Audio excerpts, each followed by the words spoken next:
तुम्ही कधी बघितलंय का? चेंडू काँक्रीटच्या जमिनीवर टाकला तर तो उंच उडी मारतो, पण गवतावर टाकला की लगेच थांबतो. असं का होतं? काँक्रीट म्हणजे कठीण आणि मजबूत पृष्ठभाग. जेव्हा चेंडू त्यावरती आदळतो, तेव्हा चेंडूमध्ये साठवलेली ऊर्जा परत वरच्या दिशेने परावर्तित होते आणि म्हणून चेंडू पुन्हा वर उडी घेतो. पण गवत मऊ असतं. चेंडू गवतावर आदळला की गवत थोडं दाबलं जातं आणि त्यात थोडी ऊर्जा शोषली जाते. त्यामुळे चेंडूला परत उडी मारण्यासाठी कमी ऊर्जा मिळते.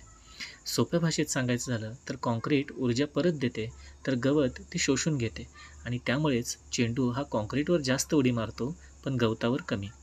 अशा छोट्या प्रयोगांमधून आपण ऊर्जा, बल आणि गती यांसारखं विज्ञानाचं तत्त्वज्ञान खूप छान पद्धतीने शिकू शकतो. अशा पद्धतीचे व्हिडिओ पाहण्यासाठी चॅनलला नक्की सबस्क्राईब करून ठेवा.